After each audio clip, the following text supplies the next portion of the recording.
what I was looking for. But it's still a stage. Okay, now. Place where now it's comfortable. Yeah. An inspection has been done, an assessment has been done about the school, and I would want to make it clear where there were negligences, where there will be issues that needs to be addressed, and where there are consequences that must be taken. Then as government and as ministry, we shall make sure that is done. We are working very closely with the Teacher Service Commission also to check whether there is any other challenge that is there that needs to be addressed. But once again, we are saying that we are going to look at the whole structure and the whole system that might have led us to this position. Preliminary patient samples collected have tested positive for something called enterotoxic Escherichia coli, which is a bacteria. And also for Salmonella typhi, I think 4 of the samples tested positive for that. And amoebiasis, 3 of the samples tested positive for that. And these were tested at the Cambridge Specialized Laboratories in Kisumu. It is not worth to state that patient samples tested negative for cholera, which many people were suspecting that it could be the case, but so far all of them have tested negative.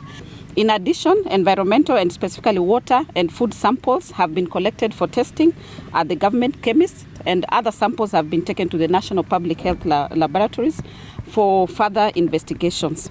Further, the field investigations pointed to possible water contamination at the water reservoir. In the case of Butere Boys High School, 97 students reported having diarrhea, abdominal pain and vomiting following breakfast. Most, 87, were managed as outpatients at Butere Level 4 Hospital, with 10 admitted at St. John's Hospital. So far, all have been recovered, and this morning we have received good news that they have all been discharged from hospital. All patient samples collected also for Butere tested negative for cholera and Marburg as well. In the meantime, outbreak investigations are ongoing with the environmental and food samples collected for further testing at the government chemist and the National Public Health Laboratories. My team in charge of hygiene will be here. They are arriving this evening so that water tank is emptied completely. It is cleaned before now they can allow fresh water to get in, and the water should be treated as well. We have reviewed our guidelines, and they should be shared with the schools in terms of how to manage their food. But we are also working together with the county governments in terms of inspection of facilities that handle food.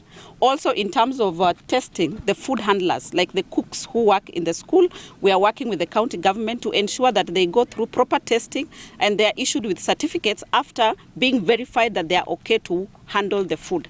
The general guidelines will also be issued by the Ministry of Education, but we have agreed that we are going to have the multi-agency task force that will look at these issues because we know this is not an isolated case.